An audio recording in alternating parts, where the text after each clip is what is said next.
نحن عباد محمد صلی اللہ علیہ وسلم صلو علیہ الصلاۃ والسلام علیک یا رسول اللہ صلی اللہ تعالی علیہ وسلم۔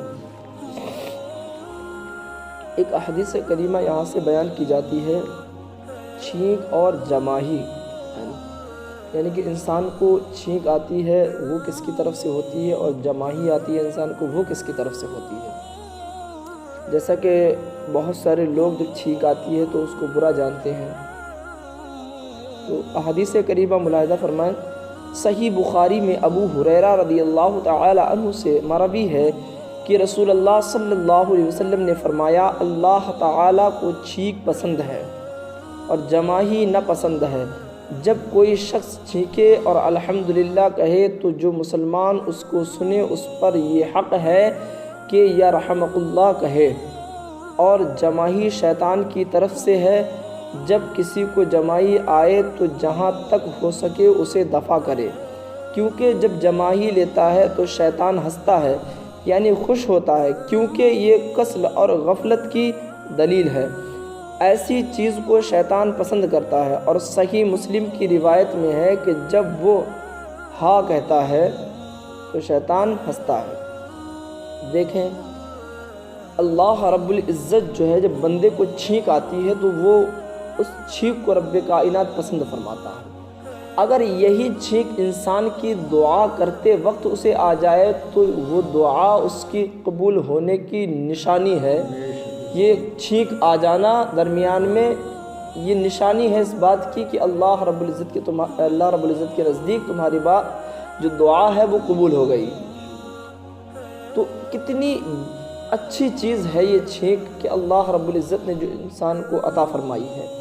لیکن گاؤں کے اندر یہ بہت سارے معاملات، بہت ساری جگہوں پر یہ ایسی چیزیں پائی جاتی ہیں کہ اگر آپ کا بیٹا یا آپ کے گھر سے کوئی جاتا ہو تو اگر اس کو چھینک آ جائے تو روک لیتے ہیں اور اس کو بڑا ناپسند سمجھتے ہیں، اسی لیے اس کو روکا جاتا ہے کہ بھائی رک جاؤ تھوڑی دیر کے لیے کہ ایسا نہ ہو کہیں راستے میں کچھ ہو جائے، مگر اسے برا سمجھتے ہیں۔ جبکہ معاملہ تو یہ ہے کہ جب اگر چلتے وقت کسی کو چھینک آئی تو سبحان اللہ کہ راستے کی مصیبتیں پریشانیاں ختم ہو جائیں گی۔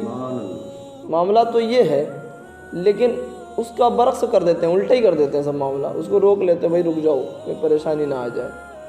تو اس لیے، اور جب انسان کو جمائی آتی ہے نا تو یعنی کسی آوازیں نکالتا ہے، تو وہ اصل میں آواز وہ انسان کی نہیں ہوتی، وہ اصل میں آواز جو ہے وہ شیطان کی ہوتی ہے۔ اور انسان جب منہ کھول کر تو ہاتھ نہیں لگاتا ہے تو اس میں شیطان اس کے منہ میں تھوک بھی دیتا ہے۔ تو جب انسان منہ بند کرتا ہے نا اس کے منہ میں تھوک آتا ہے، وہ اصل میں شیطان ہی کا تھوک ہوتا ہے۔ تو اس لیے جب جماہی آیا کرے تو منہ پر ہاتھ رکھ لیا کرے۔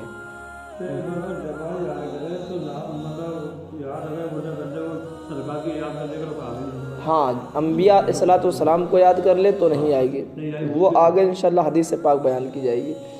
جب جماہی آئے تو کوشش کیجئے کہ مطلب نبی پاک صلی اللہ علیہ وسلم یا انبیاء اکرام یا صحابہ اکرام کو جماہیاں نہیں آتی تھی، تو اس لیے جو ہے جماہی نہیں آئی، ہاں نہیں آ سکتی۔ اور اگر آ جائے تو چاہیے کہ آپ ہاتھ رکھ لیں، نہیں اس کی تھوک سے، اس کی گندگی سے آپ بچ سکیں، کیونکہ جب انسان کے منہ میں تھوک ظاہر سی بات پھر بیماریاں پیدا ہوتی ہیں اس سے، اور اس کی تھوک کی تب پھر بیماریاں پیدا ہوتی ہیں۔ اصل میں چیز اگر انسان غور کرے، جو سرکار نے جو چیزیں بتائی، انسان اگر ان چیزوں پر غور کرے نا تو اس کا جو برعکس ہوتا ہے، یعنی کہ ان چیزوں کو ہم سرکار کی نے جو چیزیں بیان فرمائی ان چیزوں پر ہم عمل نہیں کرتے ہیں اور اس کا برعکس کرتے ہیں، تبھی پریشانیاں آتی ہیں۔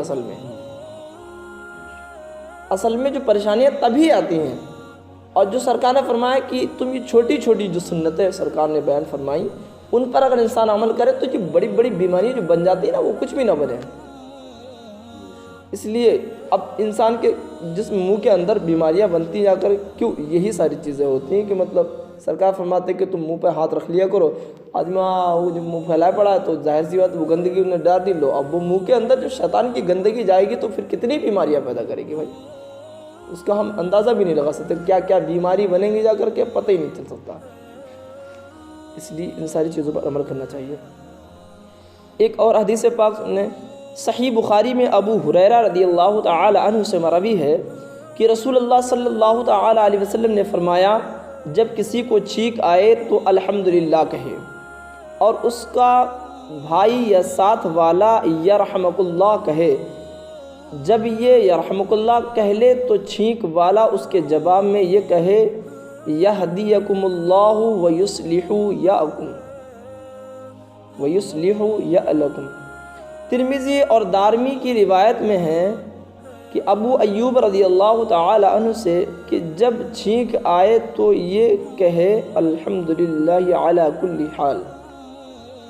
تو دیکھیں یہاں جب انسان کو چھینک آتی ہے تو اس پر شکر ادا کیا جاتا ہے، الحمدللہ کہ اللہ تیرا احسان عظیم ہے، تیرا لاکھ لاکھ شکر ہے مولا۔ کیونکہ اور شاید سائنس کے اعتبار سے یہ بتایا تھا کہ انسان کے دل میں جو ہے وہ باریک سا چھید ہوتا ہے، جو جب بند ہو جاتا ہے تب چھینک آتی ہے تو وہ کھل جاتا ہے، یہ سنا ہے۔ تو اس لیے ان ساری چیزوں پر عمل کرنا چاہیے، اور اگر یہ چیز گھر کے اندر موجود ہے، جیسے ہم چھوٹے سے تھے، ہم پڑھنے جاتے تھے مدرسے میں، ہم کو پتہ ہی نہیں تھا۔ اب ہماری والدہ وہ پرانے زمانے کے معاملات، تو وہ جب چھینک آ جاتی تھی تو روک لیتی تھی۔ اب وہ معاملات پتہ ہی نہیں تھا ہم کو، تو ٹھیک ہے وہ رک بھی جاتے تھے، ہمیں کیا پتہ۔ لیکن جب ہم نے پڑھا، اس کو سمجھا، تو ہم نے کہا یہ چیز تو غلط ہے۔ تو اگر کبھی وہ والدہ کہتی ہیں تو انہیں کہتے ہیں کہ ایسا ہے، یہ چیز غلط ہے۔ اگر چھینک آتی ہے تو یہ بہت اچھی چیز ہے، خدا کا شکر ادا کرنا چاہیے، نہ کہ کسی شخص کو گھر پہ روکنا چاہیے۔ ہاں یہ ہے کہ جب گھر سے نکلیے تو صدقہ خیرات کریے، وہ آفتوں کو ٹال دیتا ہے۔ تو اب خدا کا شکر ہے کہ کنٹرول ہے۔ تو اس لیے اگر ہمارے گھروں میں یہ چیزیں پائی جائیں تو چاہیے کہ ہم ان چیزوں کو منع کریں، روکیں، ان ساری چیزوں پر ہم عمل کریں، تو انشاءاللہ یہ ساری پریشانیاں ختم ہو جائیں گی۔ اللہ رب العزت کی بارگاہ میں دعا ہے بار الہ ہم سب کو شریعت مطہرہ کا پابند بنائے، نبی پاک صلی اللہ علیہ وسلم کی پیاری سنتوں پر عمل کرنے کی توفیق عطا فرمائے۔ مولا تمام صغیرہ کبیرہ گناہوں کی مولا مغفرت فرما دے۔